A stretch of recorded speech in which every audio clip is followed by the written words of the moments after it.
Class in Session. My name is Afua Hagan and I'll be your host for today's episode, which is all about building confidence. Going back to education at a later age can be daunting. For those who switch careers along the way or wish to change industries when they have better financial security so they can chase their dreams, finding the self-confidence can be one of the most challenging aspects. The phrase, "we are our own worst critics," certainly rings true.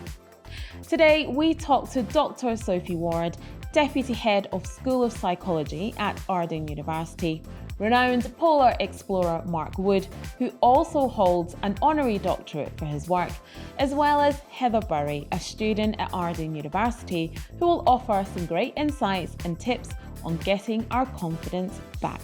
Before we begin, I'm going to ask you all, Sophie and Mark and Heather, to introduce yourselves. So as been said already, Deputy Head of School for Psychology at Arden. I'm a chartered coaching psychologist, also with a background in occupational psychology. I've been in higher education now for over 9 years, both in academia, teaching, and also in the professional services side as well. So quite a bit of experience in the higher education sector, and a lot of experience in the psychology side, and also supporting with mental health. Thank you, Sophie. It's great to have you. Heather, I'll come to you next. Please introduce yourself. Thank you. My name is Heather Burry. I'm a mum of two, 46 years old, and I'm studying MSc Psychology at Arden University. Amazing. Thank you, Heather. And Mark, over to you. So I'm Mark Wood, and for 20 years I've been doing polar and mountain exploration, using education as a platform in the extremes to link with thousands of students worldwide. And I've now moved into documentaries looking at the changing planet due to the rise of the temperature, the climate of the planet itself. So, excellent. Well, thank you so much, guys. Right, before we get into today's discussion, I wanted to pose a bit of research that's been done by Arden University. This is the Silence Your Critic survey findings. So the average person expects to hit their life milestones a lot sooner than realistically possible, and wants to achieve big life milestones, in their 20s and 30s, where in fact we actually have no time limit. So, for instance, the research found that the majority of people think they should start university when they're 19 years old.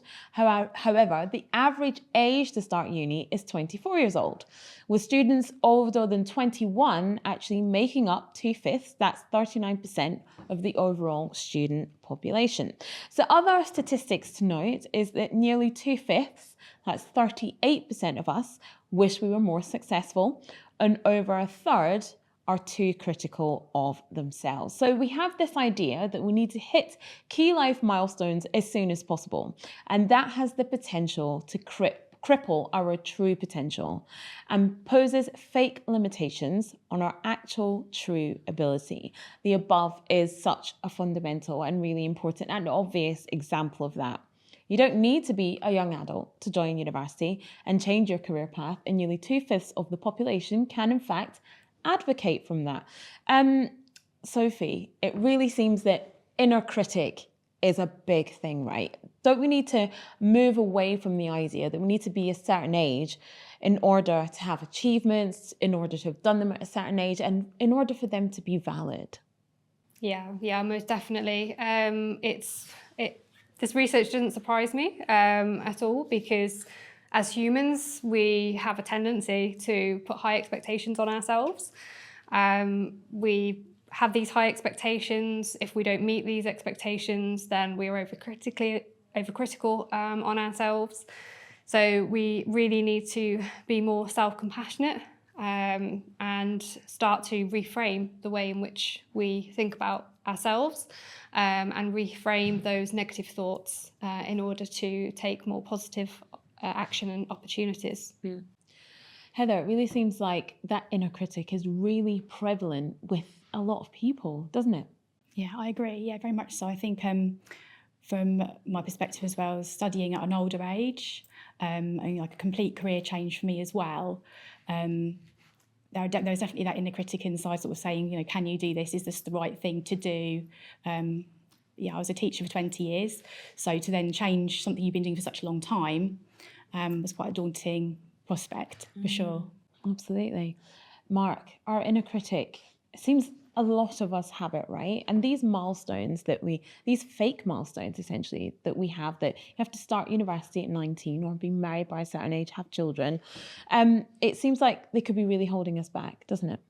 Yeah, I think that's kind of old school attitude towards going to doing your schooling and leaving at a certain age and then go and getting a job which would last for the rest of your life until you retire. That was kind of the old thought behind it.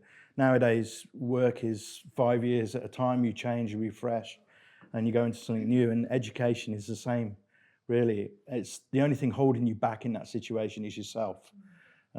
So I think it's the opportunities are out there, and this university shines in that. But it's the person that needs that sort of push, probably why we're doing this today, needs that confidence, that understanding that, you know, they can be part of this. And it's because it's the modern thought, if you like. I totally resonate with what you said there. Is the only person holding you back is yourself, right? And sometimes that inner critic, that voice, can be actually louder than all the external voices. It's like you're the one that's holding yourself back, and that's a shame, isn't it? Mark, you've done lots of expeditions that have certainly pushed you to the limit and probably over it as well. Surely you must have had an inner critic in your head at some point saying, what are you doing and why are you doing this?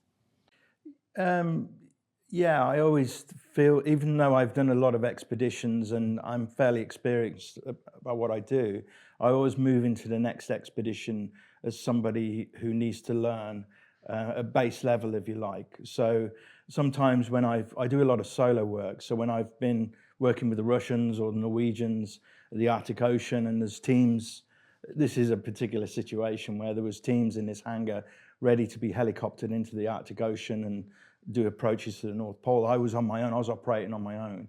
And I'd already done the South Pole before that, so it was a hefty expedition. And even though I had all this experience, I was still going around asking questions, trying to gain more knowledge about what the ground was like, who was operating out there, what was my safety like. And I wasn't afraid to, I probably looked stupid in front of everybody else because I was asking so many questions. I'm one of those guys who puts the hand up and says, I don't understand that. And I've always been like that. But that's how you progress. And I think people are afraid. They sit at the back of the class and they don't push themselves forward. But if you do ask that question, there's probably about 20 other people in that classroom going, I'm glad they asked that because I didn't know.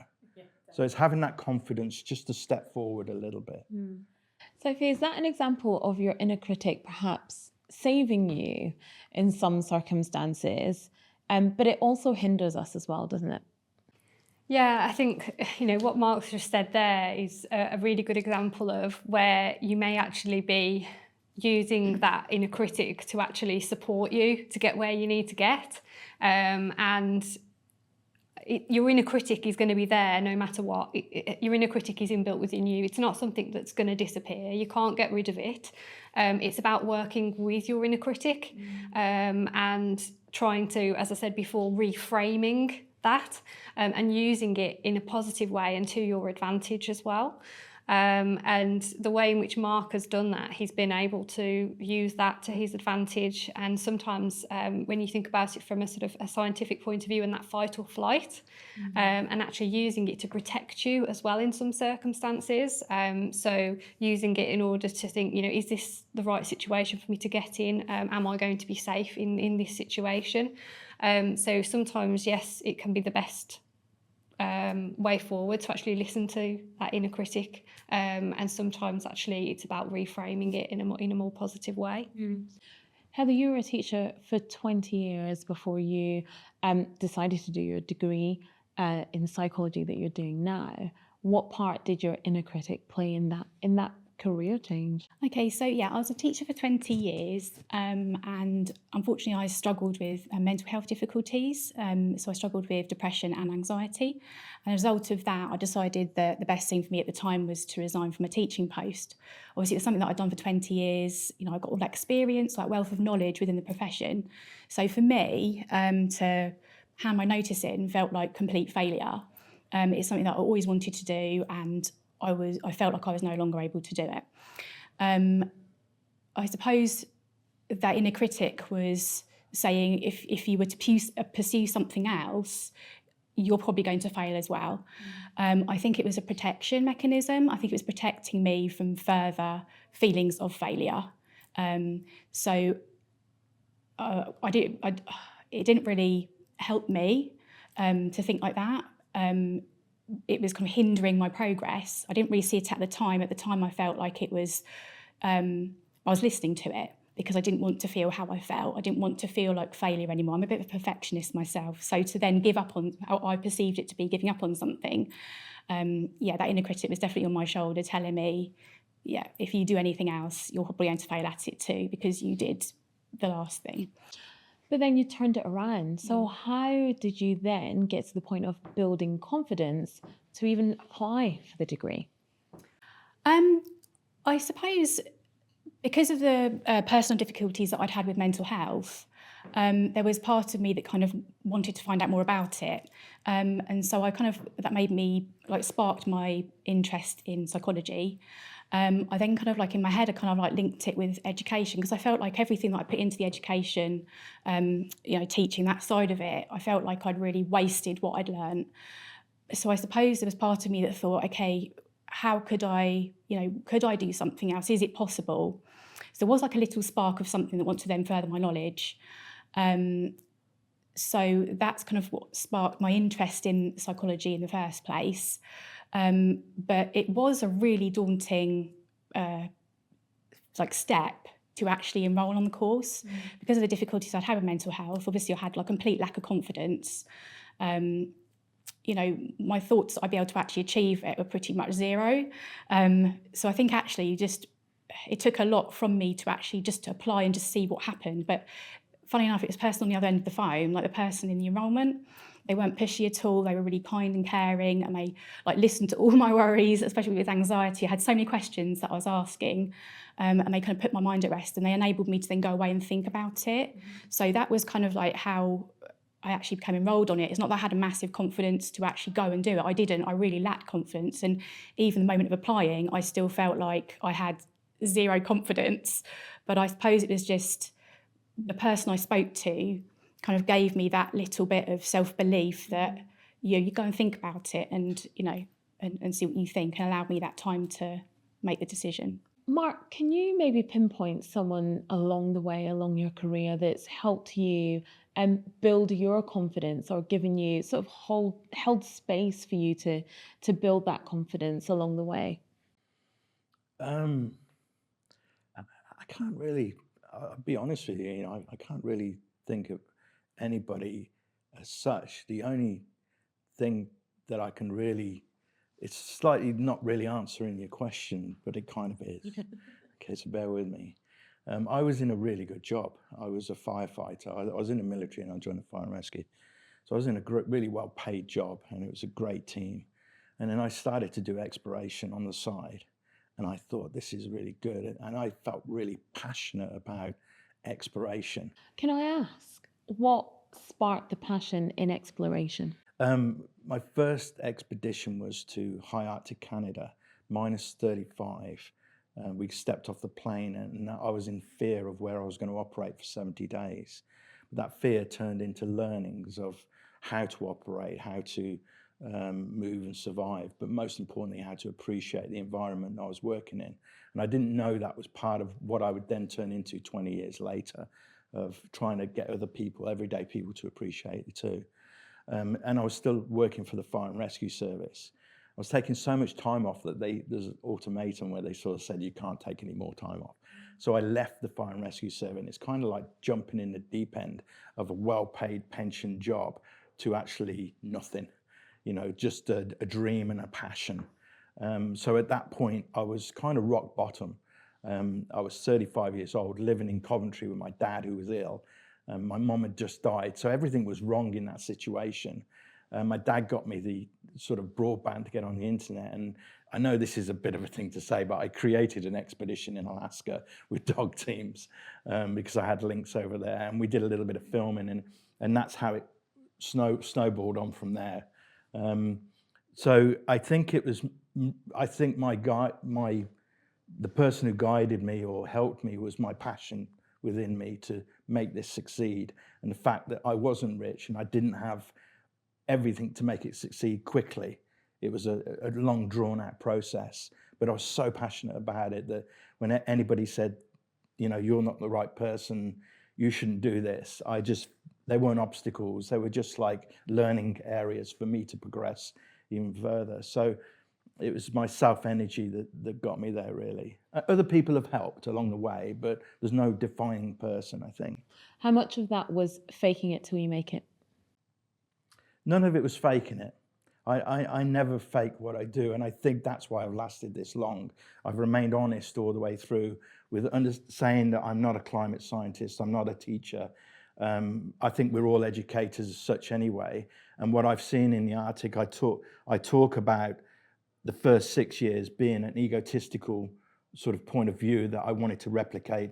People like Sir Ranulph Fiennes and other explorers that I'd read about have that photograph. And then I moved into education, linking with global educators.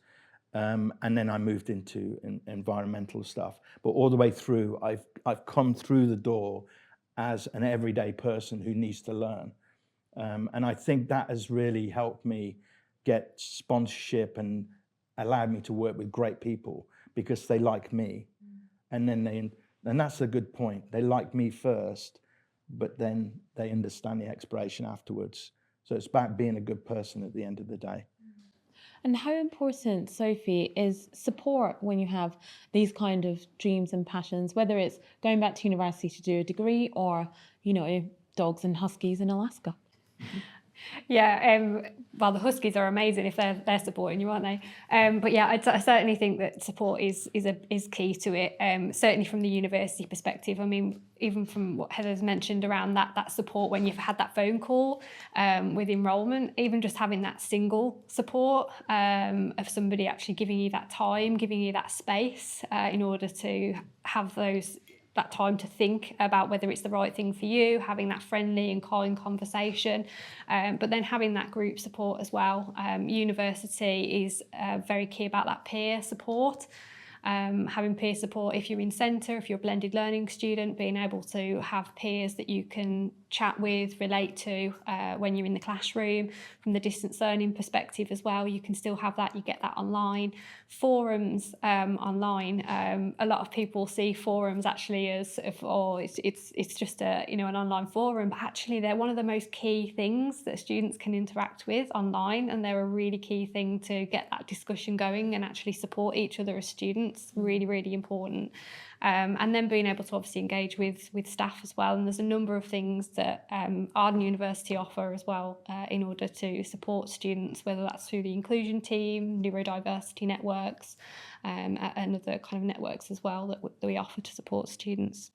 And how important is that support in changing mindsets of people and silencing those inner critics? And of course, building that confidence to not even just start your degree, it's continuing it and finishing it, right?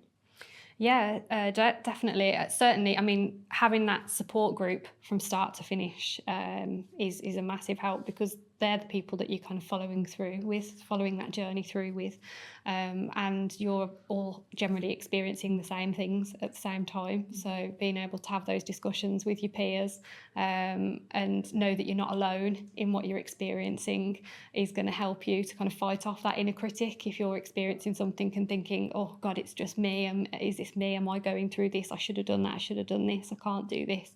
Usually if you say it to somebody else, Mark said earlier, I think, if you say something to somebody else and they'll say, it's not just you, then you'll be able to fight off that inner critic much, much easier.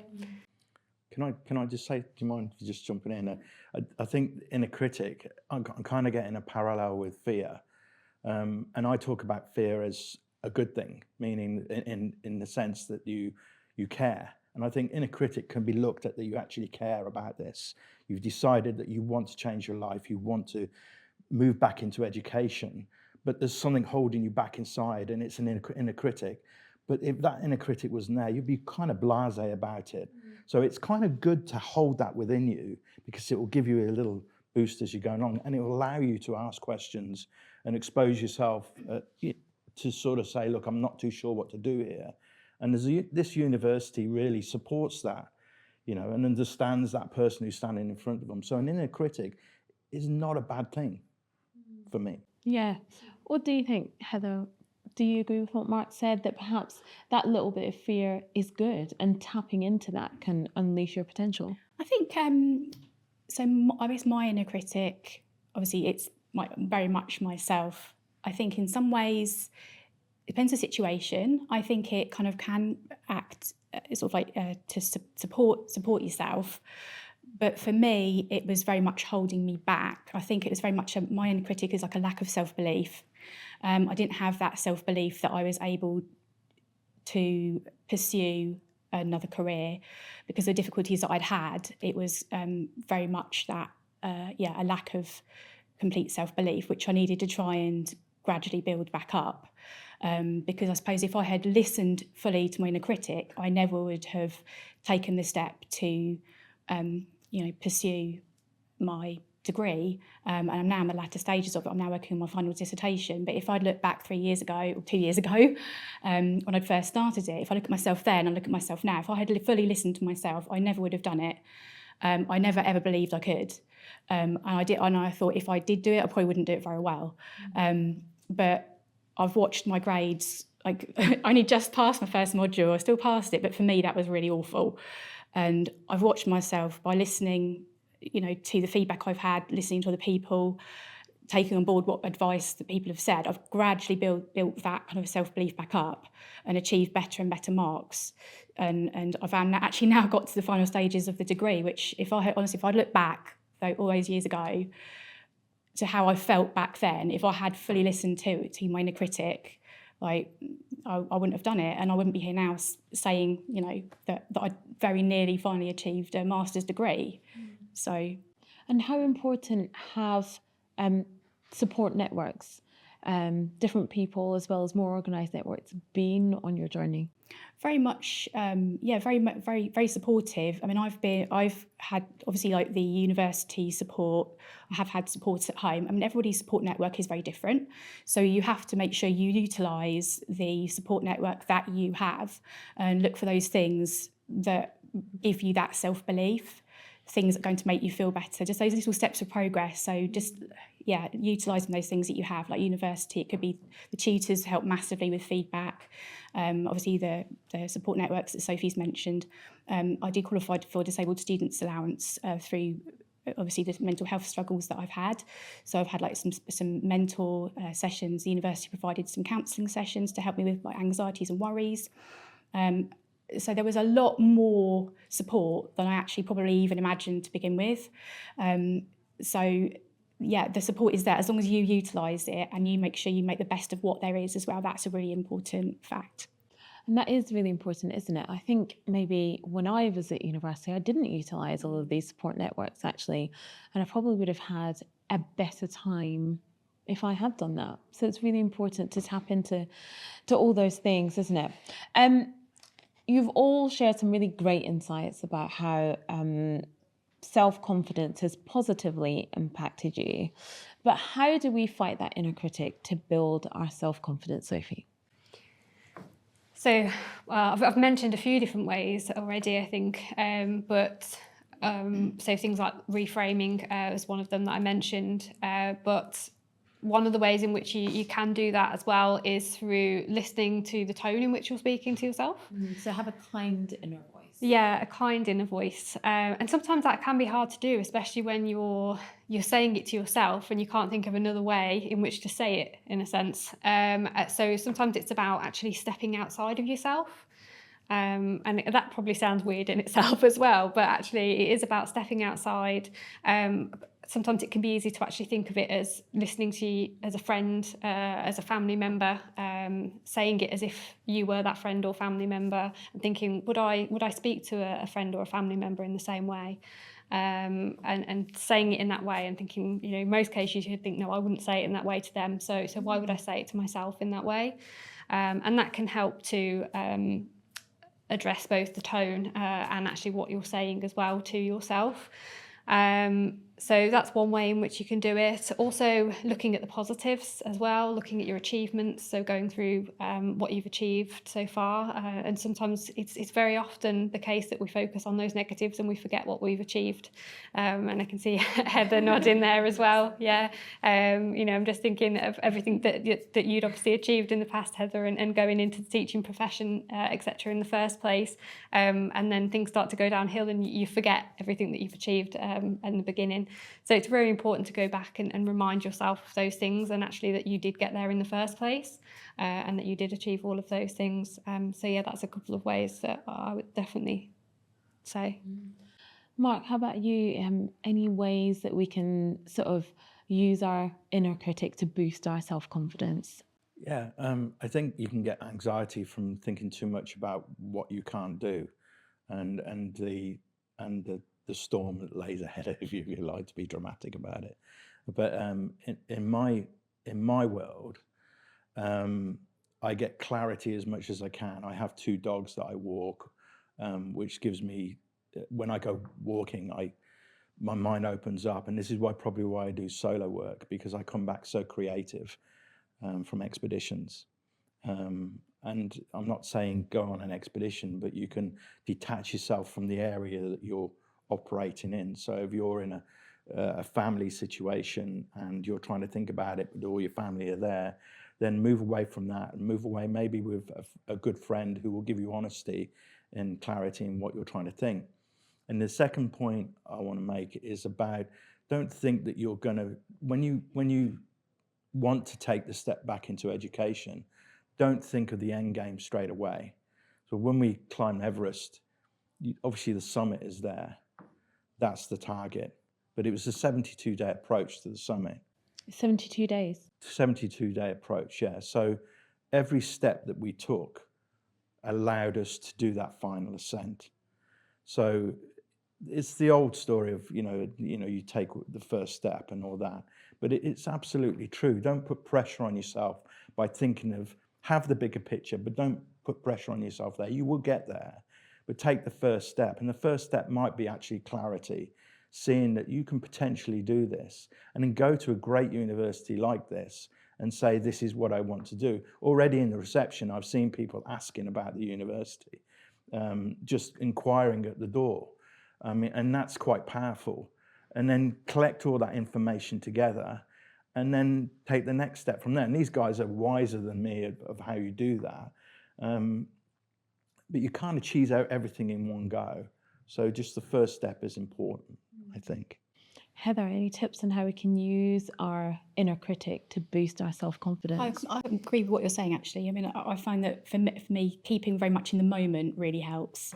Going back to the past, obviously for me, it was a feeling of failure. So going back into the past was, is something I was better to avoid in a way. It's not going to help me by doing so, allowing my thoughts to wander back.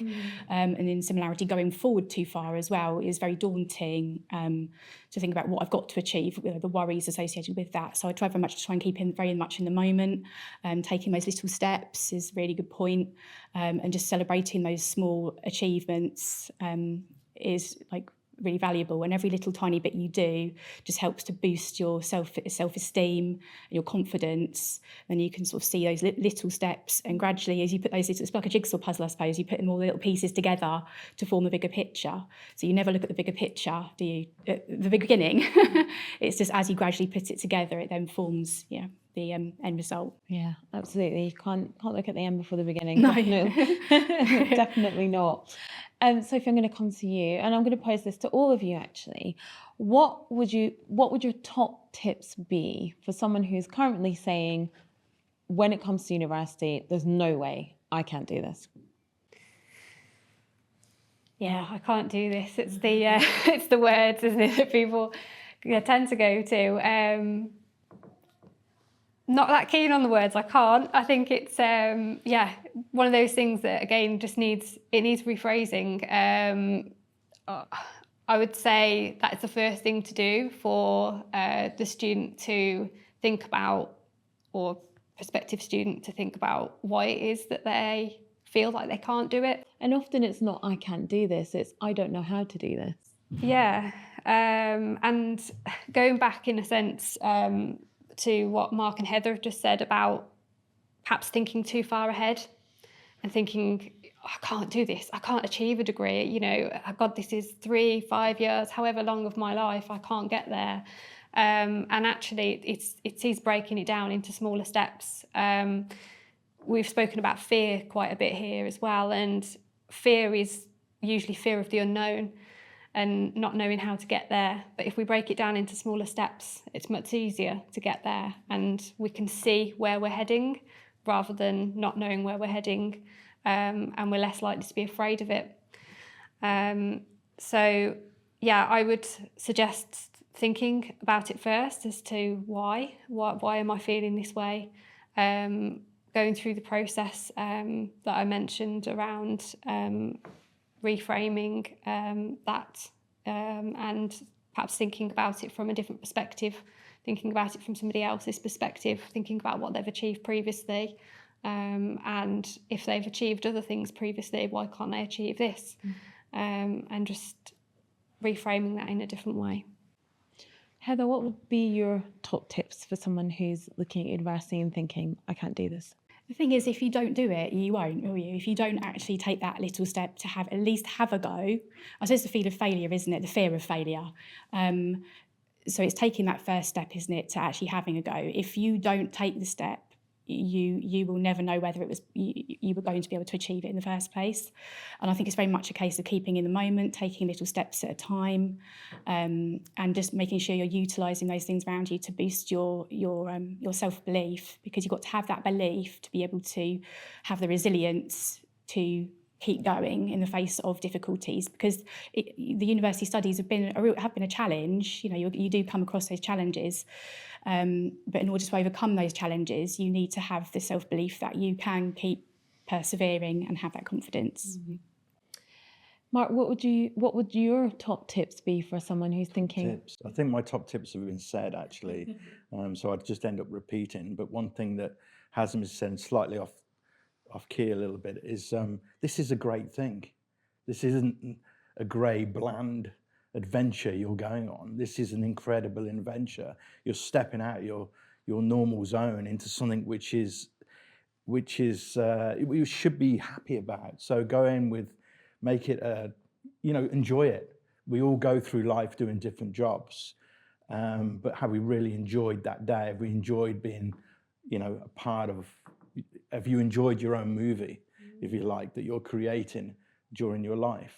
And if they feel that they want to be educated at a certain age, then go and do it. And if you feel you can't do it, speak to somebody you know who can take you through this door where people will help you. So. Absolutely. I think the key here is often we are so much more capable than we think we are, right? But you have to try and you have to take that first step. Thank you so much, guys, Heather, Mark and Sophie. It's been really, really incredible hearing from you, your tips on building back our confidence and sharing your unique stories also. And I definitely think that practicing self-compassion, like you said, talking to yourself kindly as you would, to a friend or your sister or something like that, is so important. And we have to do that more. And we are much more able to achieve than we think we are. And we have to give ourselves much more credit than we do, guys. So thank you so very much. If you've enjoyed this episode, don't worry, there's much, much more. Subscribe to Arden University's YouTube channel or Spotify, where you can listen or watch all of our other discussions in our Class in Session series.